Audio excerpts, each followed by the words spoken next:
comes the uplifted hand. Today we're going to be talking about 2 Kings 20 and 21. Yep. I think they're good chapters. But we did have some conflicting terms, so we're going to have to get into that a little bit whenever we read. We'll get into it. Yes. So we're going to start off at 1 through 6.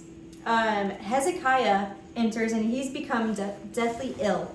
And Isaiah tells him to prepare for death.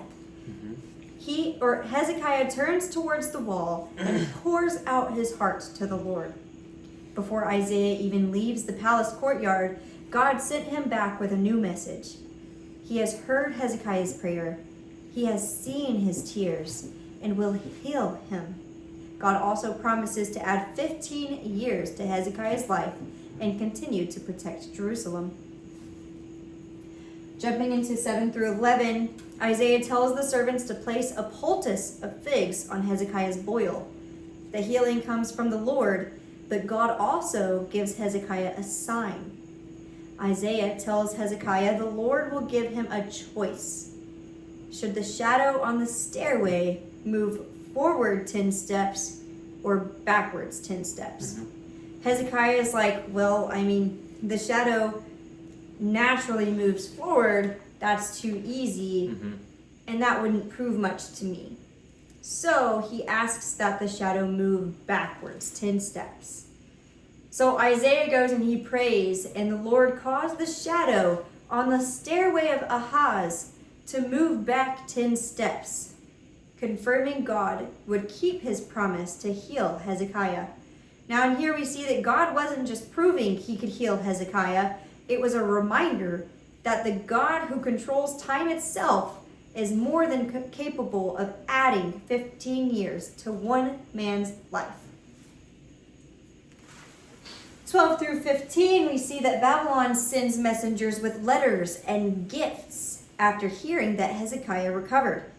Hezekiah then proudly shows them every treasure, every weapon, and every valuable possession in his kingdom.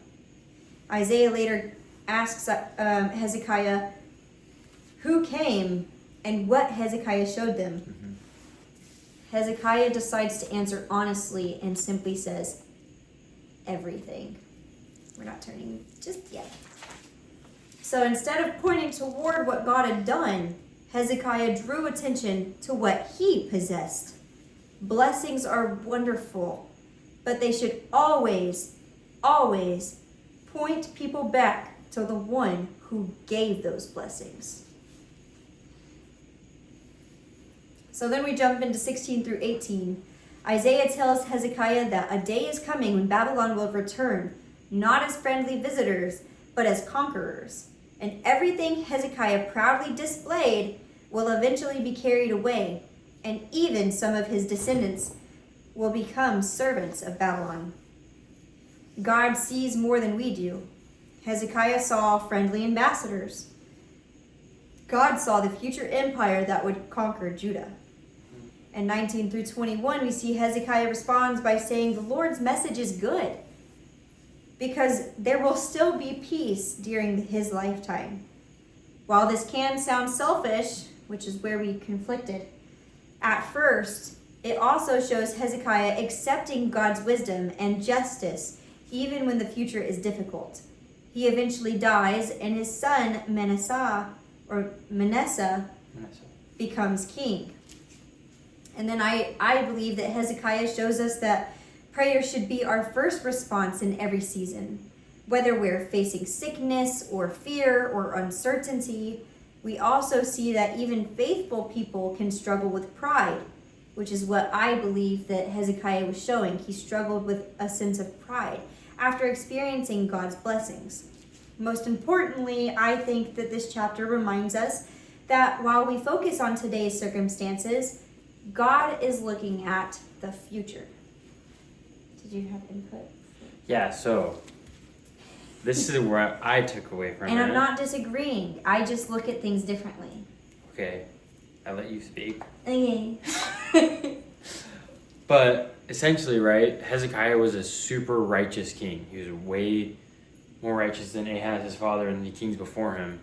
And he was going to die, and he asked God to extend his life, right? He asked God to save him. And God gave him 15 years of extra life. But in those extra 15 years, he didn't become more holy. He like, the last thing that's written about him is him talking about, or is about him boasting his pride to Babylon, and essentially is going to cause Judah, the people of Judah, to suffer, right? So my thought process was like, sometimes we just, if we ask God for, example, a job, it's like, hey, God, please, I need this job, and then we get the job, and then I go around to my friends, like, yeah, I got this job because I deserved it and I earned it. We're not giving the glory to where it belongs. And Hezekiah essentially kind of spit in God's face, and because he gave him 15 years of life and he didn't become more holy. So that's what my thought was. Whereas my outlook was, I saw him as someone who was so great, who had a sense of human take over him, and he fell. But he admitted instantly to his fall, and then he accepted God's turnout. Because, because we'll see in this next chapter That's what I was seeing. what it was leading to. See what I was going to do? So we can That discuss transition would have this. been seamless. Seamless goes. The questions for this chapter that we're going to be discussing are, when God blesses me, do my blessings point people back to Him, or do they quietly become the focus? Am I trusting God's perspective, even when He sees a future I cannot yet understand? On to 21. Yes. So we're going to jump in through verses 1 through 3. Manasseh is only 12 years old when he becomes king. 12. He's a baby. Mm-hmm. He's a baby. If you have 12-year-old kids or babysit 12-year-old kids, To be fair, could you back imagine? then that was like 20s today. But still, 12 years old, okay? You've just gotten out of kids you're still in kids I don't know, Preteen. whatever. So, and he will reign for 55 years, which is longer than any king has in Judah. Mm-hmm. So surely the son of Hezekiah would continue leading the people towards the Lord, right? Right? Wrong. The pendulum. The pendulum. So instead, he almost immediately begins rebuilding everything his father spent his time tearing down. And the pagan shrines return. Baal worship returns. The pagan I already said the pagan shrines. They return. The worship of Twofold. Yeah. Like they're back. They're really back. The worship of the stars return. It's like Hezekiah's reforms never even happened. And after everything we watched Hezekiah fight for, it feels like Manasseh just walks in and says, all right, let's put it all back. It was right there, but no, it's worse. It gets worse. He puts it all back and then some. And just like that, we see that every generation, just like Hezekiah had to pick for his generation, every generation has to decide for themselves who they follow. We can turn. We go into 4 through 9. If rebuilding the high places wasn't bad enough, we said it just now. He got worse. He takes it a step further. He built pagan altars inside of God's temple. Then he places an idol in the very place where God had said, this is where my name will dwell. Mm-hmm. I can't imagine, like, you go in and where God's name is supposed to be, it's an idol.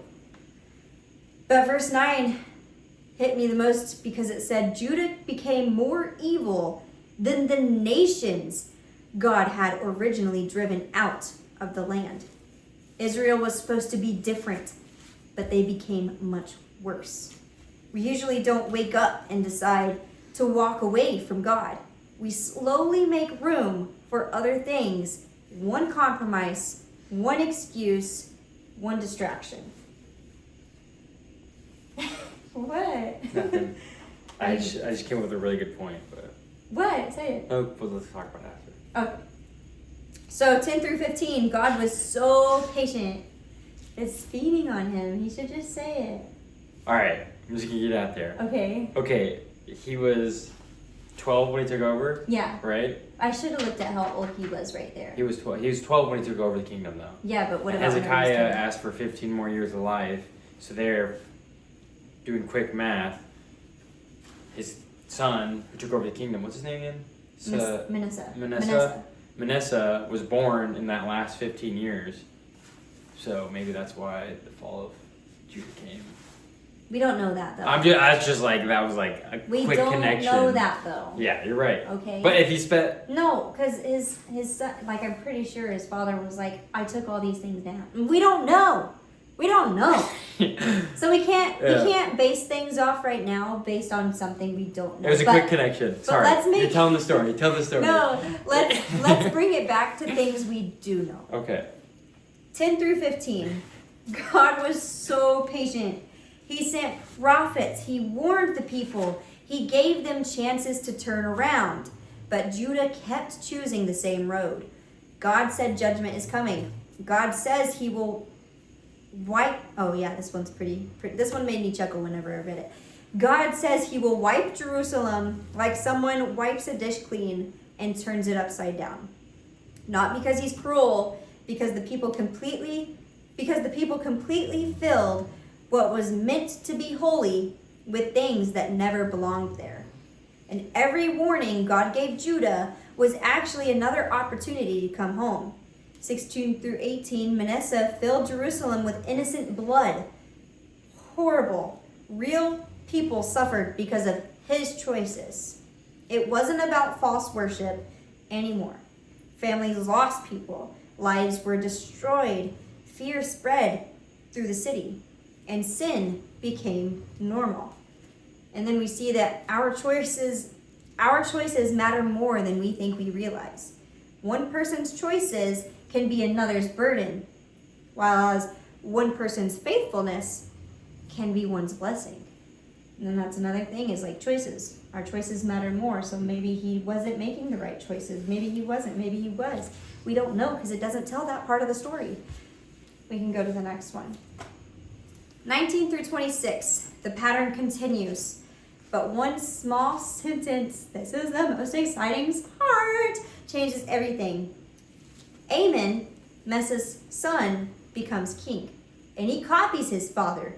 But 2 years later, his own officers assassinate him, and everything feels hopeless. Judah only grows darker. But the chapter ends with one sentence. It says, then his son Josiah became the next king. And I would like to throw this back out there, but we read in 1 Kings 13 that the man of God from Judah confronted Jeroboam and said, a child named Josiah will be born to the dynasty of Judah. Mm-hmm. And remember, that's where Prophecy. the altar split in half and Jeroboam's arm withered, and this man of God then prayed to heal him. But this is Josiah. He is here. And this just goes back that God is fulfilling his prophecy right here. That was 300 years ago where Jeroboam heard the name Josiah. God is always preparing the next opportunity for repentance. And as long as he is writing the story, he is never gone. His prophecy is fulfilled. And I'm excited to get into Josiah with you. What old patterns has God already helped me tear down that I am tempted to quietly rebuild? What kind of spiritual legacy am I leaving for the generation that comes after me? Thank you. Bye.